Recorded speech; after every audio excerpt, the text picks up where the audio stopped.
Tá começando mais um Giro Total aqui no canal da CBN Floripa e também nas plataformas de áudio para você que gosta de consumir o conteúdo do Giro Total no formato podcast, sempre com eles, a nata do jornalismo esportivo catarinense com o time modificado e a volta do medalhão Chico Lins. Medalhão? É, os medalhões de volta depois da base. É verdade. Grande programa semana passada, fiquei feliz de ver Bruninho e Dudu, né, com a velha geração do programa. Então, Reforçando. Ele levou pro coração. E bom estar de volta assim para bater esse papo aqui. Show de bola, Chico. A gente também fica muito contente com a sua volta. E lembrando que Rodrigo Faraco ainda está gozando de merecidas férias e daqui a pouco retorna ao Giro Total. Também Bruno Atanásio, segunda seguida aí no Giro, já tá jogando fácil, já tá jogando solto. Coisa boa, acabaram de me avisar que eu vim participar da segunda Sempre vez. com antecedência, né? Não, tá ótimo. Estamos prontos pra tudo aí. E o primeiro programa que eu faço com o Chico Lins. Verdade, na casa, né? Nem quatro É, em campo, porque ele né? era teu substituto, né? Ele me substitui aqui no Giro Total e eu o substituo no 4 em campo. Ou é tu ou é o Roberto Alves, né? Eu acho que eu tô bem de substituto no 4 em campo. O banco de reserva pode mudar o jogo. É bom que conseguiu escalar os dois juntos, assim como o Pedro e Gabigol agora. Aí, ó. Pedro e Gabigol, Léo Arthur e Bassani, a qualidade junto. Né? Qualidade é Porra, falar de Pedro e Jéssica Gabigol, Sescon, mais um Giro Total. Bora lá fazer mais um Giro Total, a gente comentar o que aconteceu, o final de semana de jogos que realmente foram muito importantes pra dupla. Então tem bastante coisa pra gente comentar. Show de bola. No comando das picapes também, nas férias de Rafael Souza, está ele, Leandro da Lapa, nosso novo combatente aí, tá estreando aí na operação do Giro Total aí.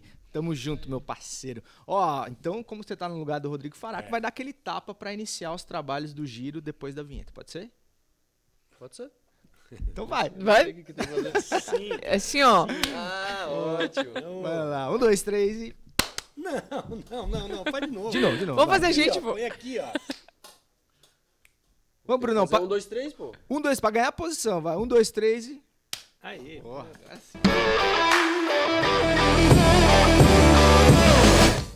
É, mais ou Primeiro menos. foi melhor, eu acho. Mais ou menos. Pô, muito bom, nota 2,5. Muito bom. Primeiro, mas tudo bem.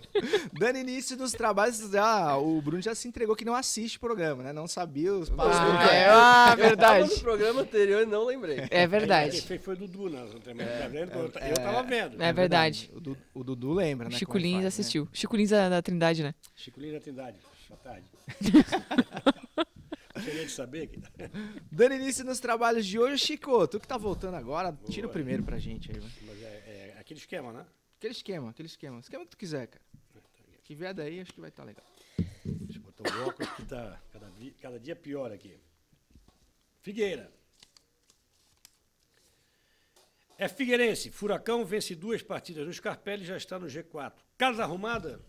Casa tá arrumada, Jéssica Sescon, depois de 2 vitórias em casa? Ah, encaminhou, né? Encaminhou, eu acho que foram 2 vitórias que serviram mesmo para virar a página.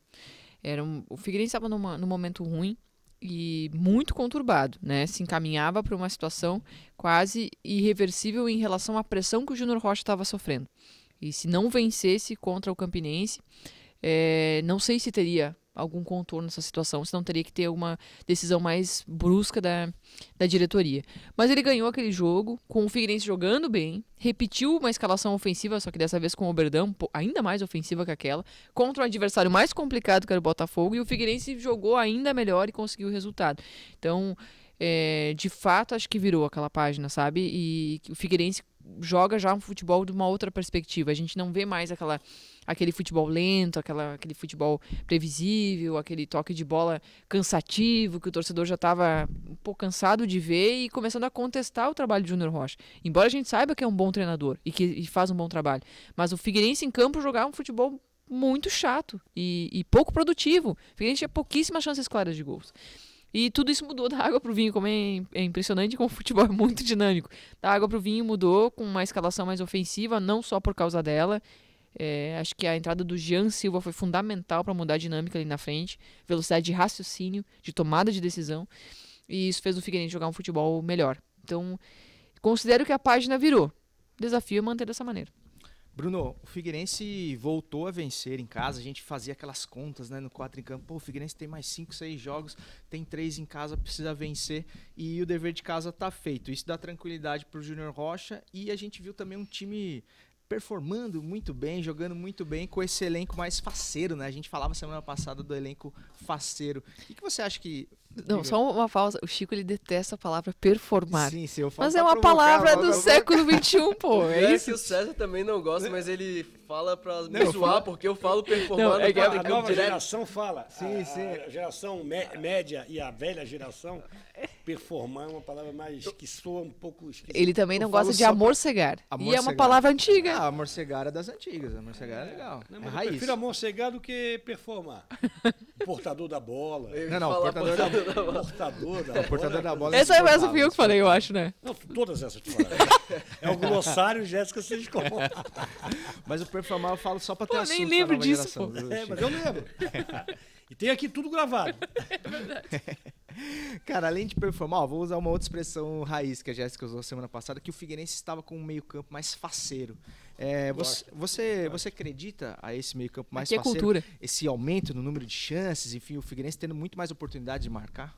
Com toda certeza. Não apenas o meio-campo ali, com primeiro contra o Campinense, Bassani e Léo Arthur, agora com o Oberdan no meio de campo voltando, como a entrada do Jean Silva, como a gente falou no outro giro, né? O Jean Silva com o Zé Mário ali fazendo uma dobradinha no lado esquerdo, dando muito mais possibilidade de ataque ao Figueirense. E o retorno do Zé Mário também, que é um jogador, para mim, um dos melhores do Figueirense na temporada, se não o melhor, até acima do Oberdan, assim, quando esteve disponível.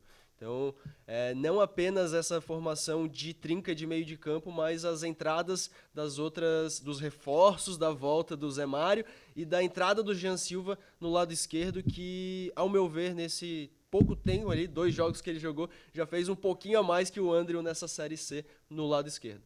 Tá, ô Chico, dá pra dizer que o Jean Você Silva tá falando mal do Andrew?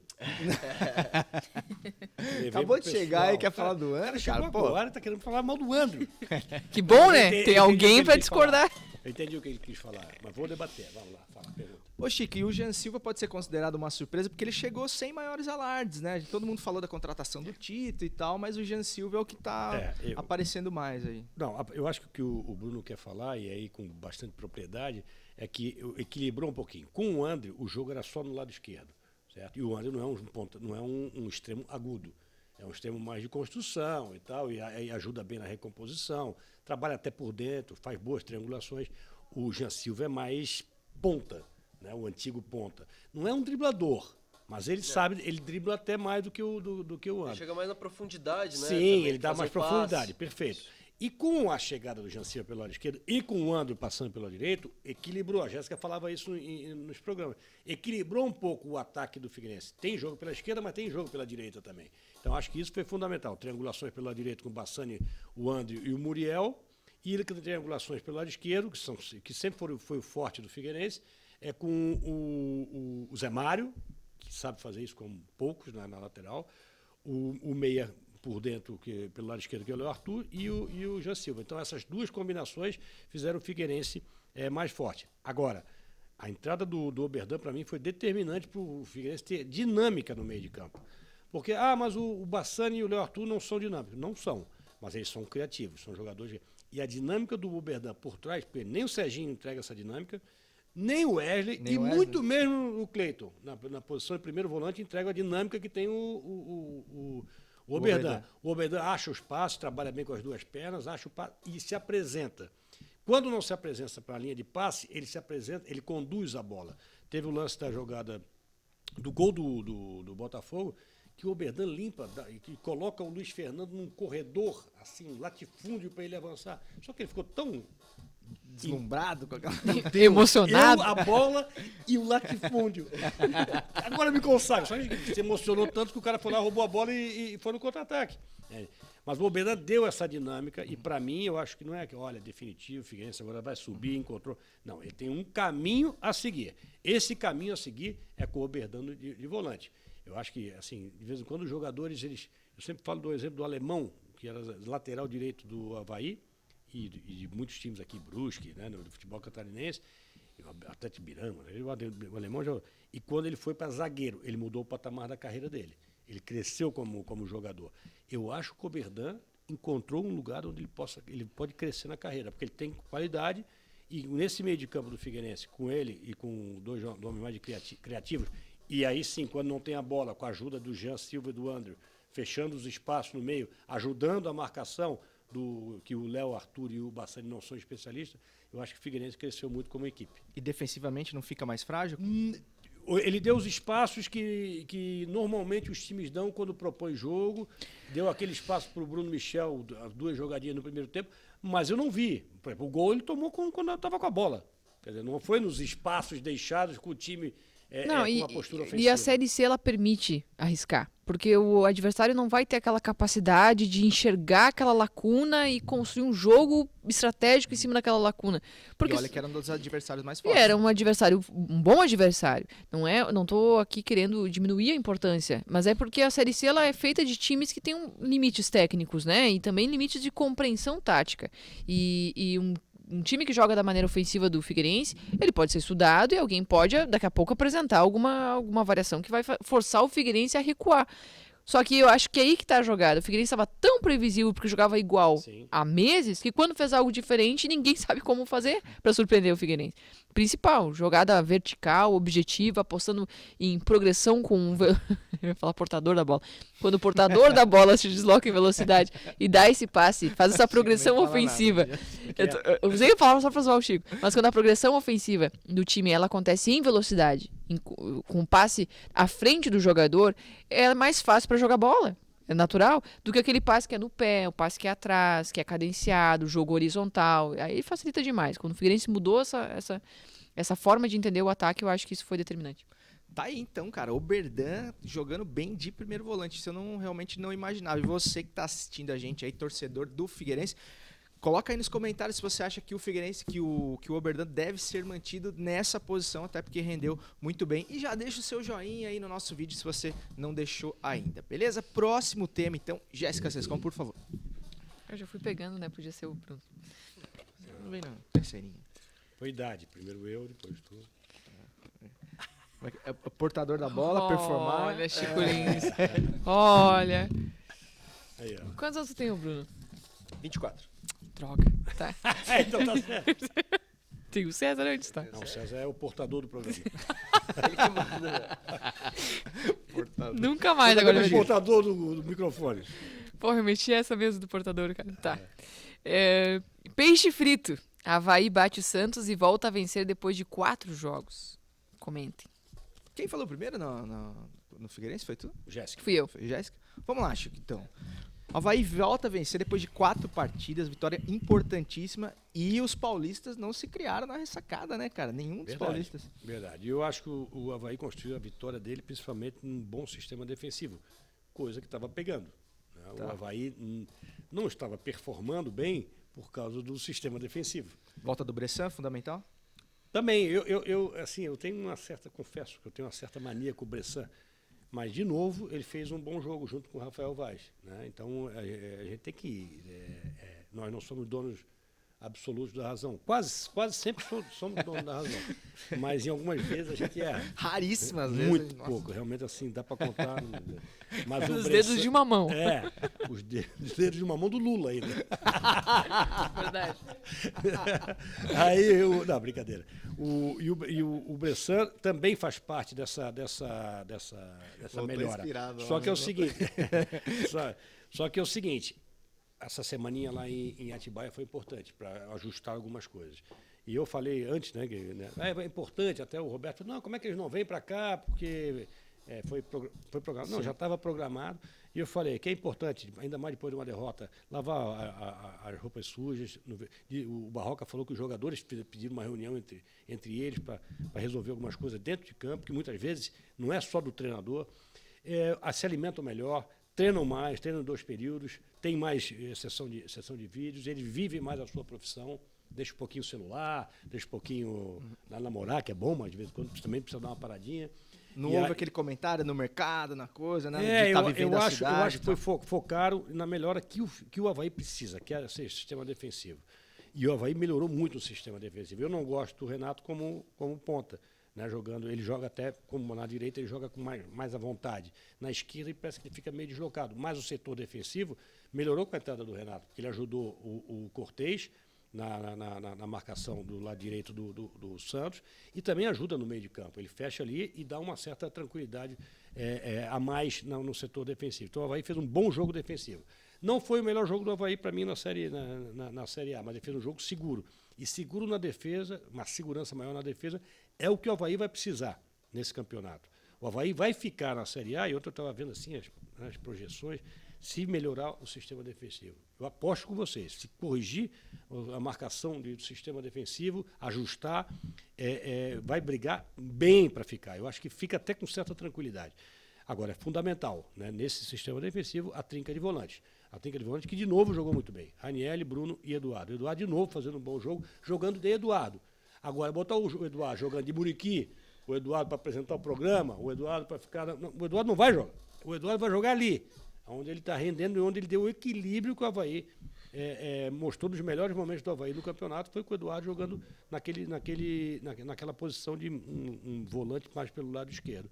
Então, acho que o Avaí também encontrou um caminho. É não mexer nessa trinca e aí ter a questão do Renato, acho que aí eu ainda insisto que o Jean-Pierre dá para jogar nesse time com um novo desenho tático. Pois é, Bruno, o Jean-Pierre tinha começado como titular pela primeira vez no jogo contra o Bragantino, o Avaí foi muito mal, coincidência ou não, tomou um 4-0 lá, realmente doutrinador, vamos dizer assim, e o Barroca voltou atrás e escalou o Renato e deixou o Jean-Pierre no banco. Te agradou essa formação inicial? Você acha que o Jean-Pierre já está na hora de começar jogando e não é por isso que o Avaí vai ficar mais vulnerável defensivamente? Que nem eu falei no último giro, né, que para mim o Jean-Pierre de titular teria que ter uma mudança no sistema, né? Então eu concordo com o Chico que o Barroca precisou tomar um 4-0 para entender que a trinca de meio de campo, não necessariamente com os nomes que tem no meio de campo, porque quando jogou contra o Fortaleza com o Galdesani, Lucas Ventura, Jean Kleber, também jogou muito bem contra o Fortaleza. Então os três ali volantes no meio de campo são importantes, independente de qual dos 6 ali do Barroca for. Então, o Jean-Pierre de titular teria que fazer uma mudança que eu não vejo o Avaí fazendo uma mudança nesse momento, agora que voltou a vencer, né? Voltou, que nem tu falou, depois de 4 jogos. Então, para mim, o Jean-Pierre continua fora, uma opção para o segundo tempo, quando, enfim, precisar. Tá lá o Jean-Pierre. E o Jean-Pierre entra muito bem, né? Sempre quando entra, né, Jéssica? Mas e pra ti, cara? Eu gostaria que você falasse sobre isso também. Eu acho, o que eu acho que é importante pontuar é valorizar a capacidade que o Barroca tem de compreender algo que não está dando errado e corrigir.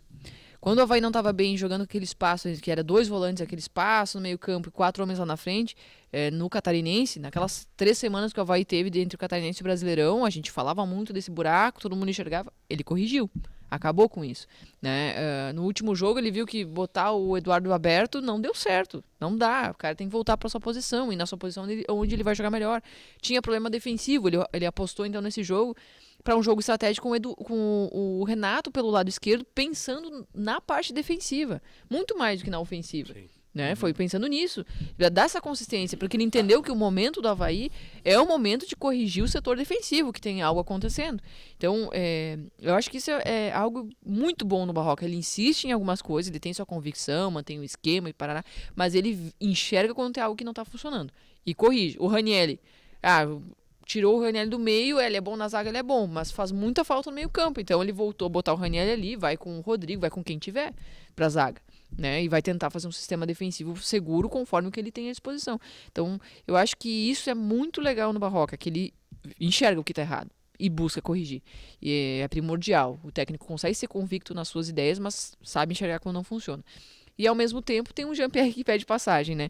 Então como é que ele vai aliar um time que está buscando uma consistência defensiva, né? Que teve que contar com um Renato, que é um atacante, pensando na parte defensiva, e também colocar um Jean-Pierre para jogar. Talvez o jogo contra o Ceará seja um bom jogo para isso. Eu acho que cada adversário também possibilita essas alterações, né? Mas o que eu não vejo do Barroca é uma disponibilidade para ele alterar esse esquema. Não acho que ele quer mudar, o que ele considera mudar. E aí, por isso que eu acho que fica difícil entrar do Jean-Pierre, porque ele não vai botar o Jean-Pierre numa ponta, de forma alguma, porque a Ele ponta é botou muito Jean-Pierre importante da nesse recomposição. jogo de novo, se não me engano, tava 1-0, o Avaí estava vencendo. Ele botou o Jean-Pierre no lugar. Quando o Avaí começou a perder a mão do jogo.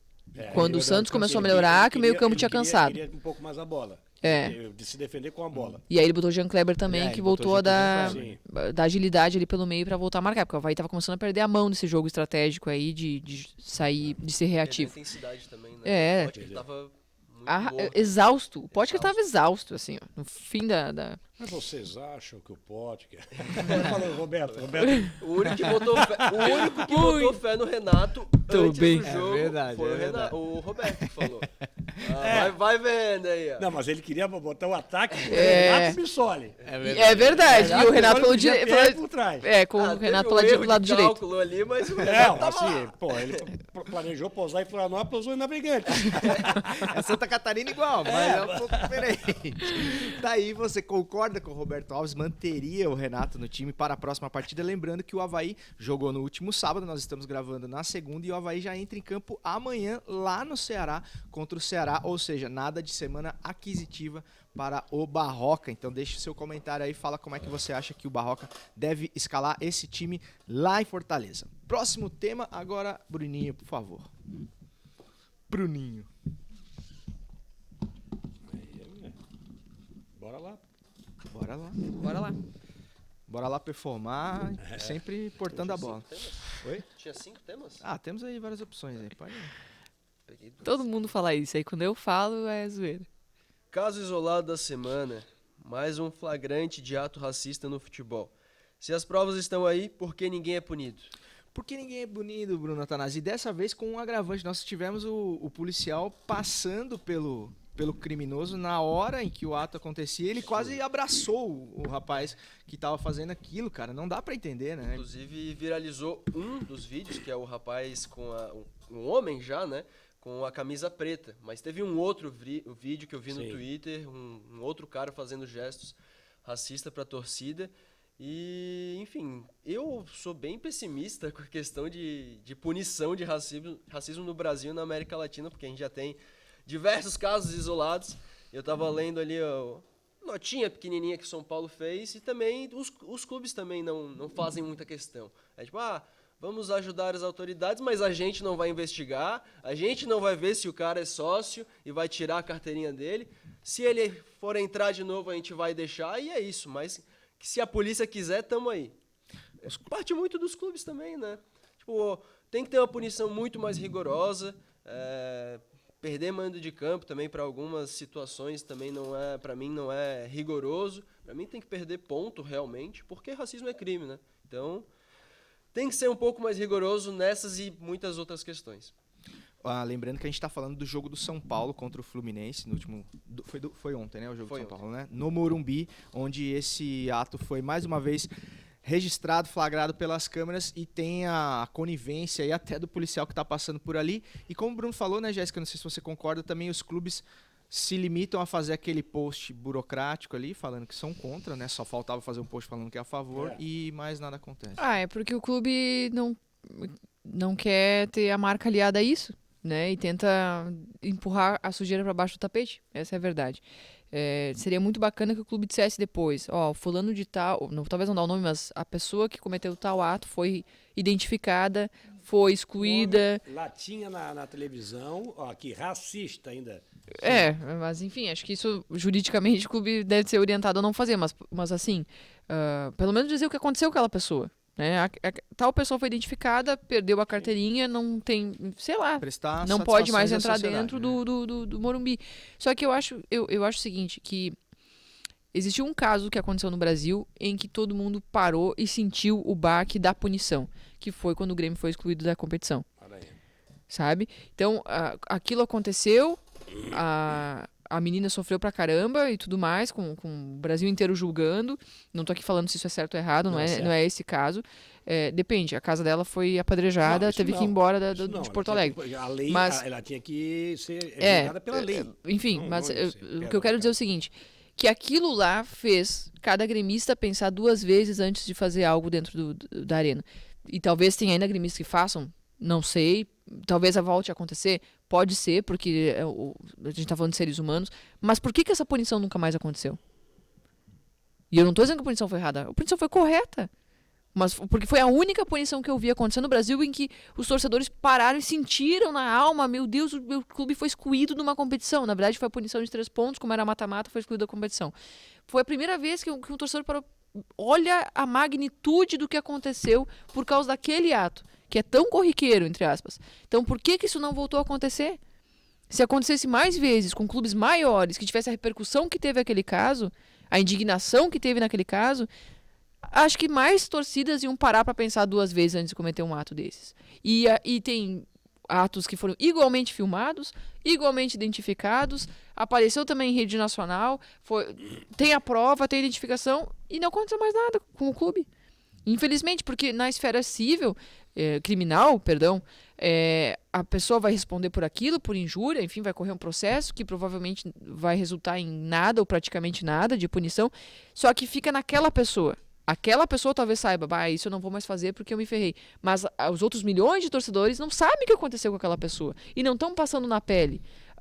Quando atinge uma massa, que a massa sente na pele o que aconteceu, é quando se pune o clube. E eu acho que é isso que tem que melhorar. A punição tem que ir para o clube e aí sim vai atingir a torcida como um todo e não só aquela específica pessoa que cometeu aquele ato. E aí sim vai servir de exemplo. É uma pena que tem que ser assim? É uma pena. Mas eu acho que é assim que as pessoas vão compreender. Esse caso envolvendo o Grêmio é o caso do Aranha lá, né? Da menina. E só lembrando também que a menina sofreu represálias desproporcionais, essa coisa da perseguição e tudo mais, mas o próprio Aranha, né, que é a vítima, também sofreu uma perseguição enorme. Não à toa a carreira dele praticamente acabou depois disso, porque ele foi tido como culpado por acusar o ato racista que ele estava sofrendo, ou seja, por denunciar o crime que estava sendo praticado. Chico, você acha que essa punição ao Grêmio pode servir de exemplo aí do que se deve fazer em casos como esse? Concordo com quase tudo que a Jéssica falou.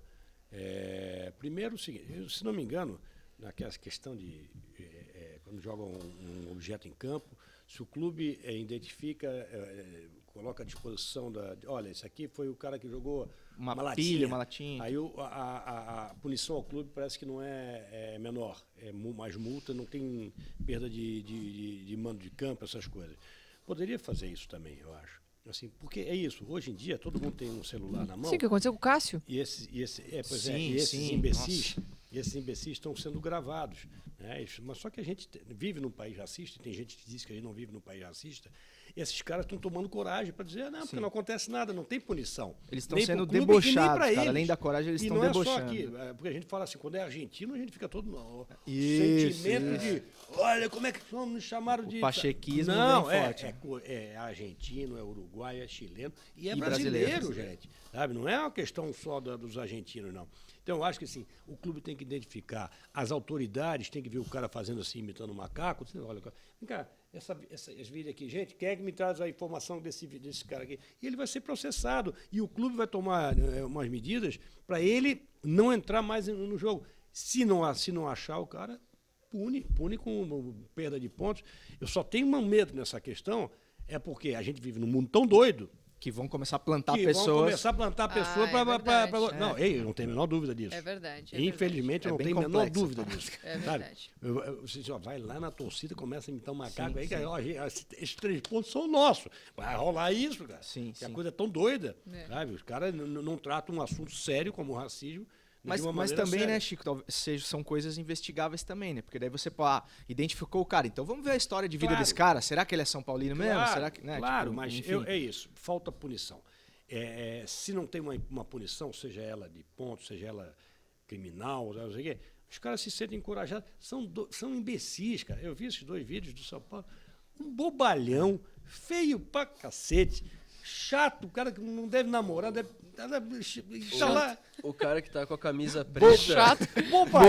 A camisa preta em homenagem ao Leônidas da Silva. Pois Ele tá fazendo uma... de uma estupidez, era conhecido como o Diamante Negro. É de uma estupidez, cara. O inventor da bicicleta. Não, e o Diamante Negro foi no livro do Capello, se eu não estou enganado, ele foi a primeira grande transação do futebol brasileiro. Né? E tinha muito preconceito do São Paulo, que era um time considerado de elite, contratar um jogador negro do Flamengo. Entende? Então, esses caras não sabem nada de história, Sabe nada, cara. sabe nada Não da tem história do nada de clube. sociedade, respeito ao próximo, nada. Mas nem na história do seu próprio clube os caras sabem. São bobalhões. Aquele mesmo, feio, chato, bobalhão. Ele agora tem que ser punido, pô. E a gente Feio, sempre... chato, bobalhão, mano, eu me senti o Caioba. Caio Ribeiro. Como é que o Caio Momento fala? Caio Ribeiro. Bananão. Bananão. Bananão. Desculpa palavreado, mas ele é um bananão. Bananão. E o Caio que é São Falar a Paulino. palavra forte aqui é bananão. É, o Caio que é São Paulino. Ó, e só lembrando que a gente sempre faz a ressalva de não termos aqui o lugar de fala adequado para falar sobre racismo, mas a gente faz questão de se posicionar contra, porque eu acho que é um papel de qualquer pessoa dentro de uma sociedade, e fica também a nossa revolta, porque a gente não pode nem dizer que esses caras foram flagrados praticando, eles estão posando para as câmeras, eles estão realmente esticando a corda do limite das coisas, porque realmente sabem que não vai acontecer nada, Coisa então mais babaca isso mesmo, deve doer demais, é né? quando eles fazem isso, aí olha pro lado pra ver, pra mostrar pros caras. Tô imitando macaco lá. Sabe o que é engraçado no vídeo? Que eu acho que o policial não viu o que ele tava fazendo, tá? Eu acho que o policial tava olhando pra torcida do Fluminense. Só que, pela impressão que eu vi no vídeo, tá? Só que na hora que ele tá fazendo, ele vai fazer um outro gesto já, quando o policial chega perto, e o policial empurra ele no peito. Sim. Ele toma um ele dá um cagaço. gelão, Quando assim, ele né? percebe Toma um que é cagaço. a Sim, sim. polícia, ele toma um gelo, assim, daí ele vê que o Os policial caras segue são dele. machão, né? É, Exatamente. Que ele achou, o que ele imaginou? Que a polícia tinha visto. Sim. Ele achou que o policial tinha visto e que ia lá prender ele, enfim. Aí ele tomou um susto aí, quando ele viu que a polícia seguiu, ele ficou tranquilo. Verdade, muito bem lembrado. Ainda foi borrado pra casa ainda. É. Além de bananão, voltou pra casa borrado. E você pode também deixar aí nos comentários, sempre com educação, com parcimônia, sobretudo quando a gente vai falar de assuntos tão delicados, o que você acha sobre esse tema, qual seria a punição adequada. Acho que é uma discussão onde toda a sociedade tem que participar pra gente tentar achar uma solução, ou enfim, caminhar para uma solução, porque realmente é um dos maiores cânceres da nossa sociedade, o racismo tão presente, enfim, a nossa sociedade realmente está muito doente. Próximo, quanto tempo que nós temos, meu diretor? 31? Quer o saideira aqui? Saideira? Saideira? Acho que tá boa, né? Vamos lá.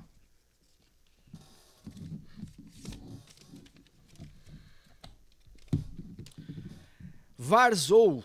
CBF divulga áudios e mostra que suposto impedimento não foi revisado no jogo que eliminou o Palmeiras da Copa do Brasil, também contra o São Paulo. Como reparar esse erro? Tem como reparar um erro desse? Jéssica Sescon.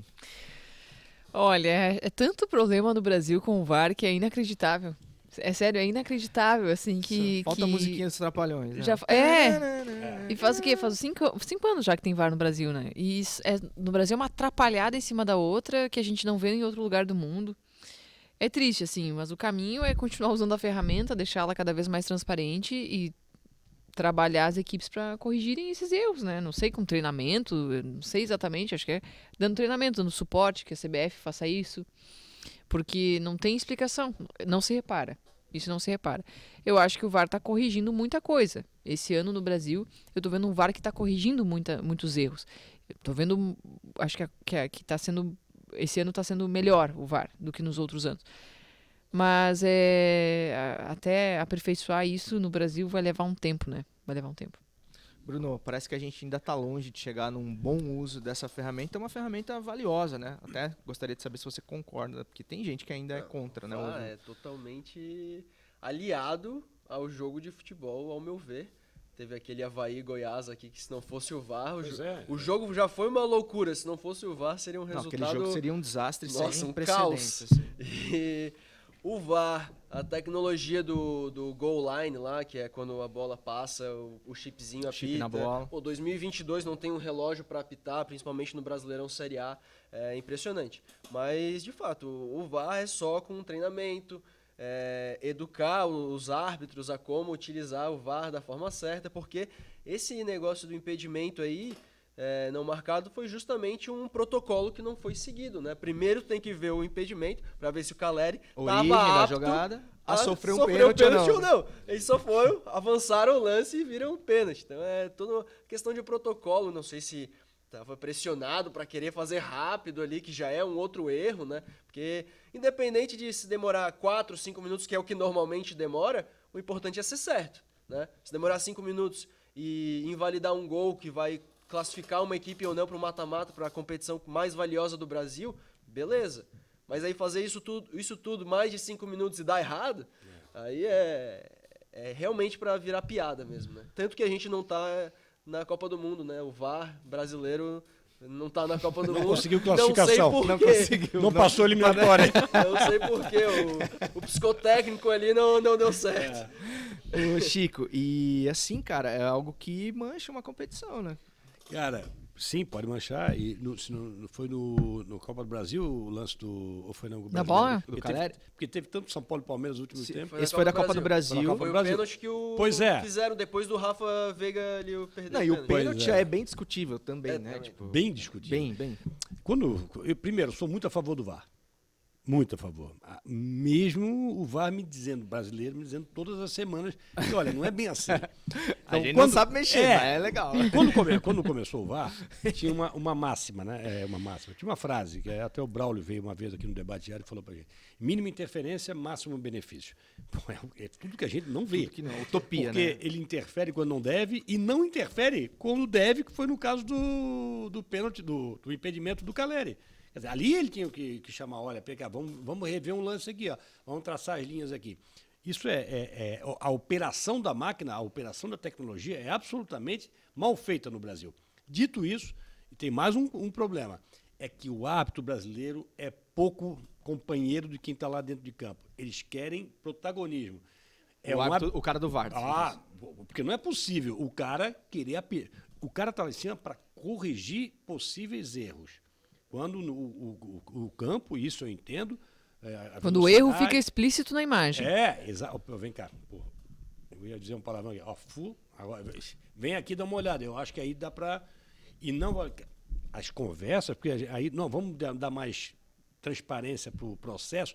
As conversas são um absurdo. Estão dizendo que os caras não estão... Aí mesmo que os caras não estão preparados. Aconteceu no Avaí, né? eu vim até pegar um tweet meu aqui, que no Avaí e Fortaleza, que eu tinha comentado, que o Avaí jogou muito bem, o VAR estava tentando convencer o Rafael Claus que o Potker fez pênalti no Jussá, né? Sim. E aí o Rafael Claus estava lá olhando a imagem, aí o VAR lá falando, e o Claus estava tipo, não, mas não aconteceu isso. Dava de ver ele tipo não entendendo o que o VAR estava chamando ele. E o Tentando VAR induzir ele tentando induzir. E aí a sorte do Avaí, no caso, porque não foi pênalti, a sorte do Avaí é que o Rafael Claus é um dos melhores árbitros do Brasil. E ele falou, não foi, volta o jogo segue. Esse afã de protagonismo que o cara fica lá na cabine, isso tem que acabar. Isso aí é uma questão de porque trocaram a direção da CBF na comissão de arbitragem, entrou o Seleme, né?